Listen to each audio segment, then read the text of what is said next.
shut the engine off, please. We saw really high crankcase pressure, so we stopped the car. I got oil smell, a lot of oil fumes in the cockpit. Car's off, sitting here right before 10. Okay, they're gonna come and get you. We don't really know what it is to the time the engine builder opened the engine, but we think it's like upper end or related. Like in our world, it's pretty much the top of the engine, what is maybe a piston, maybe a valve, like something was to do with the top of the engine. And we will know a little more tonight when the engine builder take the engine apart. In the next week, team owner Scott Tucker, with advice from his staff, must make a critical decision. Which is greater? His determination to win the 2010 Rolex 24 at Daytona, or his desire to win it with a Ferrari? With both engines headed back to Steve Dynan's shop in Northern California, Level 5's Fontana test has ended. The final day, which was to include 12 hours on the track, now becomes focused on a different kind of racing. Racing to get in and out of the car as quickly as possible. We try to be really quick in this kind of situation, because if we have to change the driver and just change tires, it will be only 25 seconds. Like we need to be under 25 seconds for sure. Engineer Graham Taylor and 3 of the European drivers are running late. But with one of the world's top race drivers at the wheel, there is little concern about missing their flights. Jean Marchione and his Madison, Wisconsin-based crew are the last to leave. It will take 3 flights, a total of 14 hours, to get them home by 8 a.m. on Christmas Eve. But it is not the long journey or the anticipation of family gatherings that occupy their thoughts now. It is the memory of a fallen teammate. 1 year earlier, Level 5's lead technician, Eduardo Catamartori, was tragically killed. Eduardo, known for his sense of humor and outgoing nature, grew up not far from Fontana. Auto Club Speedway was his home track. This is where he earned his first victory in racing. Eduardo, it's was a person like you. When you meet him, like 5 minutes after, you knew who he was. Like he wear his feeling on his sleeve, like it's like this American say you have. But he was really passionate about what he was doing, and he was like all the time in good spirits. Like a few months back, his father decided to put his ashes on this racetrack, and it's a little difficult part for me, but it's because it was somebody who grew up through motorsport, like a big part with me, and for like he's blowing us away right now.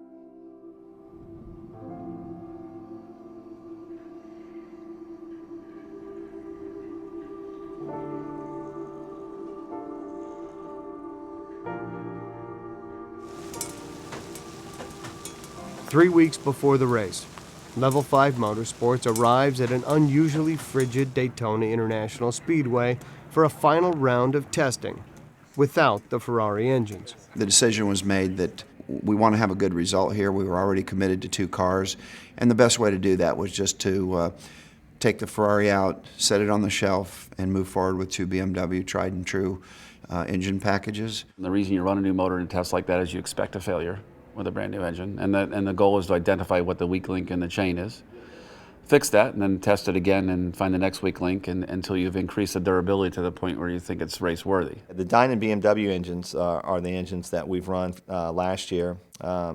They have been running in the series for 6 years, so they're very well developed. It's a good package. We proved that last year coming into the series and taking the car to the pole at several different places. And we're very pleased with them, and they're 24-hour proven. She may not drive a race car, but the clear winner on this day is Mother Nature. You know, it's unprecedented. It's snowing in Daytona. It's one of those things. Like I said, it's racing. We really needed this test session to kind of get a feel for where we're going to be in the 24, but as you can see, everybody's just parked in the garage, so we can only do what we can do. I've been here when there was ice on the track before and we couldn't go out right away, but that's the first time I've seen snow here. The Fontana test settled one important issue, but did little to prepare the team for a 24-hour race with two BMW-powered cars.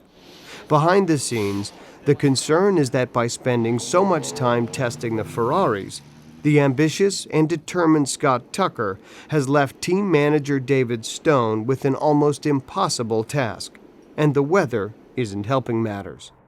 For two established European drivers, the 3-day practice session is their only chance to acclimate themselves to a new team prior to race week.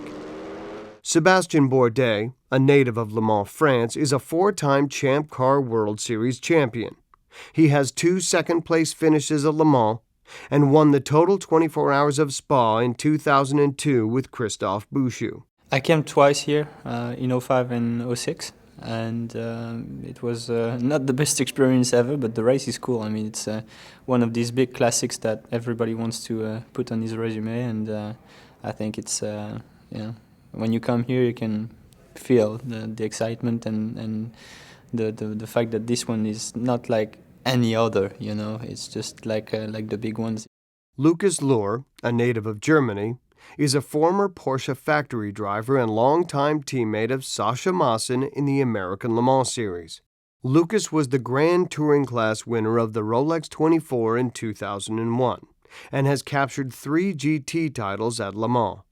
In a Daytona prototype, he won the pole at the 2006 Rolex 24 and finished third. 7 months earlier, at Le Mans, Lucas crashed his Audi R15 TDI into a tire wall during the 7th hour of the 24-hour race. The car could not continue. But David Stone, who worked with Lucas early in his career, knows such accidents have been few and far between. Back then, I drove for him, and I think he wasn't really impressed by me because I was really young, like 19, 20 years old, and a little bit a wild boy, and didn't really listen to the team, what they were saying. But over the years, you learn, you get some more experience, and you get a little bit relaxed yourself. So he got Sascha Maassen and Emmanuel Collin, and of course I know both of them very well. So they said if I want to join them or join the team for racing. So I said, yeah, why not?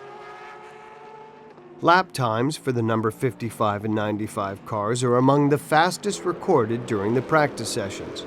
But David Stone isn't sure what that means. I think we were second quickest of the group that was here, and a lot goes on in practice times, official practice times, and you just never really know how that's going to translate when you get back here.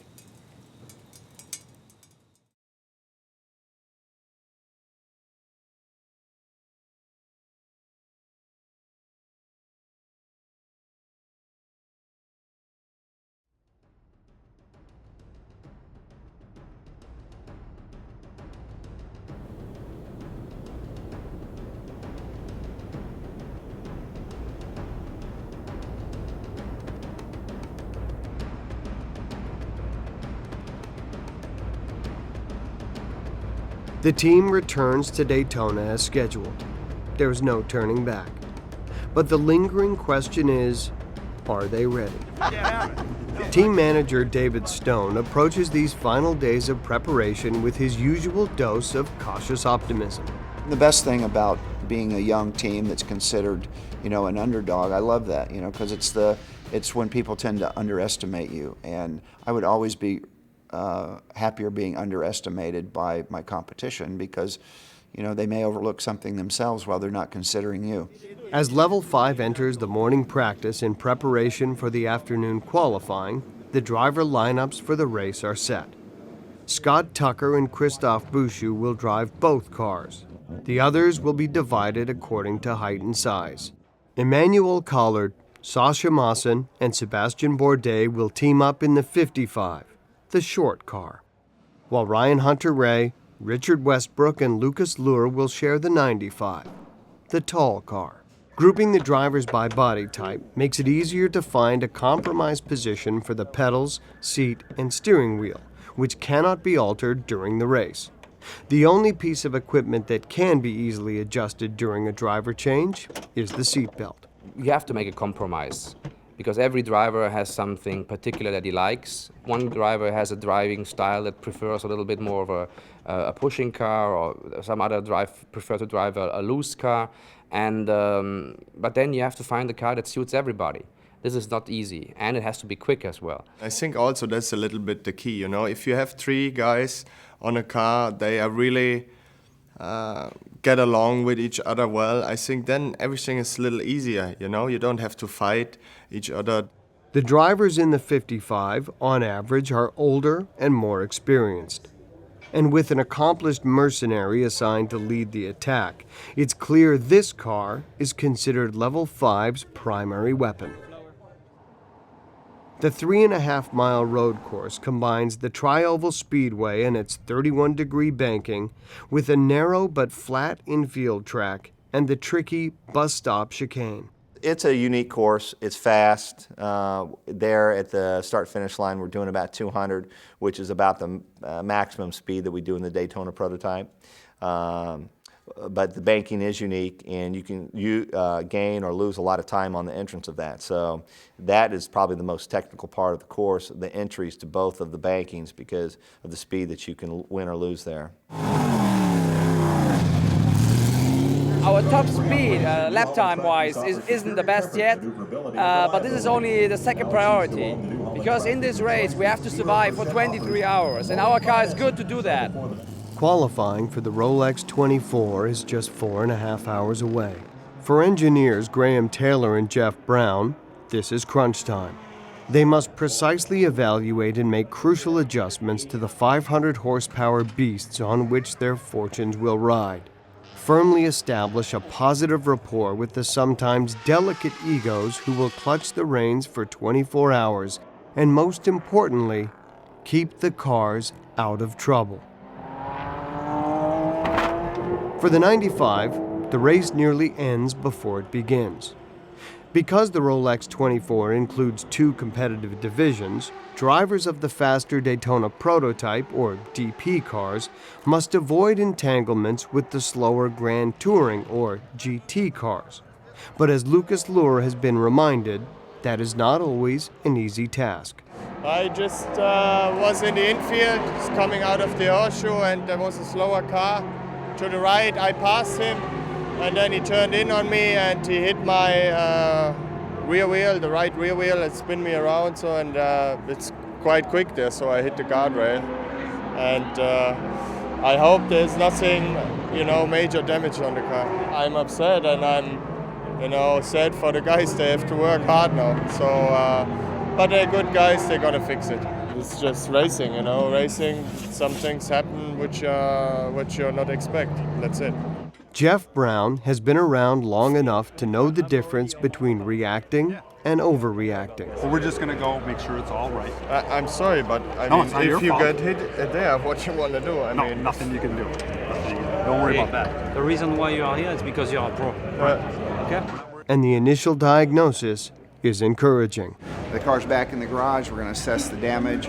We're well stocked on spares. The Riley spares parts truck is here, so it won't be an issue getting it back together. The important thing will be to do it methodically, make sure the car is ready for the race or for the next session. Let's prepare this car for the race. Don't cut any corners just to make qualifying that are going to bite us on Saturday and Sunday. Right. So that's kind of our mentality. It doesn't look like, we'll see for sure, but the chassis didn't get bent or anything, so it's just replace the parts and away we go. Sorry, Scott. No, it's okay. Thanks. It should happen. There. What you want to do? The 95's mechanics have just 4 hours and 30 minutes from the time of the crash until the start of qualifying. As that time ticks away, it becomes less likely the car will be ready. As the 55 makes its final practice run of the day, Scott Tucker receives the final word on the 95. It needs more time to heal and will not be ready for him to drive in qualifying. but Jeff Brown remains upbeat and hopeful. It looked a lot worse than it was. You know, you can hit one of these cars bad enough to bend the chassis, then you're in serious trouble. But, you know, the Riley's a strong car, and they design it so that when you hit something like that, it breaks off the suspension points rather than crushing the actual structure of the chassis. So it did its job. As the 15-minute qualifying session unfolds, Christophe Bouchou and the 55 are frustrated. After 3 laps, it is in 12th position, the slowest car on the track. One of the tricks of the qualifying strategy is to find a clean lap. And, you know, with everybody trying really hard, that's not always easy to do, even on a large, long track like Daytona. By lap 6, the 55's best time has improved, but only to 8th position.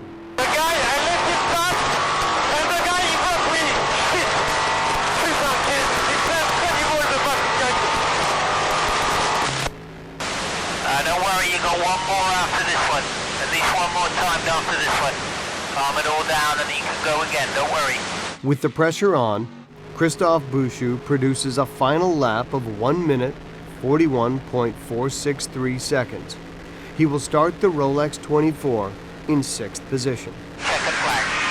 P6, Christophe, nice last lap. P6. I do my best, but the car was not easy to ride. It's a good time. I mean, we had some problem this morning to find a good setup.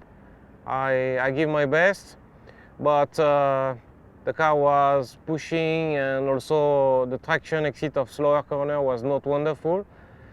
So it is what it is. But I believe we can be happy of this time if we consider all the problem we have this morning, also with the 95. So it's not too bad. And of course, on a race of 24 hours, to start on the 3rd row doesn't mean nothing, you know, it's not an handicap. The pole position goes to the number 10 car, a Ford Dallara owned by SunTrust Racing and driven by Italian Max Angelelli, a Rolex 24 winner in 2005. The 2nd position will be occupied by another Ford, the number 60 car, driven by Brazilian Oswaldo Negri Jr. Both men recognize the significance of their positions, especially with rain in the forecast. It's definitely a big advantage, being in the first row. And that is the beauty of the 24-hour, because you can't change the car for a rain, because it's a 24-hour race, so you can have rain and dry and rain again. So what you want to do is to set up the car for a sort of end of the race conditions, and we more or less know that it's going to be dry. So then you will see a lot of cars with a dry setup driving in the rain. That is going to be really difficult for all of us. Obviously, being up front is a great advantage. Those cars in the wet, they lift quite a lot of water from the track, and it's just like driving, you know, through a cloud if you're way back.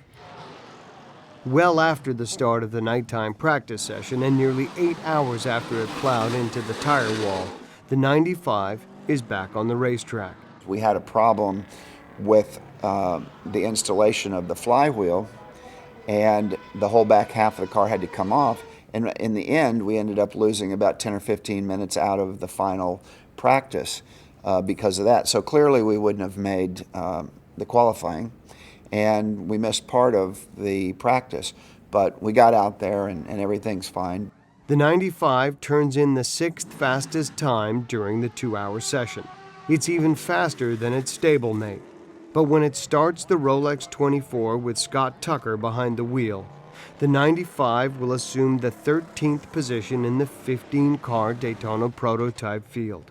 It was extremely unfortunate for the 95 car to have its accident in the very first session yesterday, and that put not only them behind the 8 ball, it put the whole program, because Jeff had a set procedure that he was going to do, and I was going a slightly different way, and then we were going to come back and merge. And Scott was the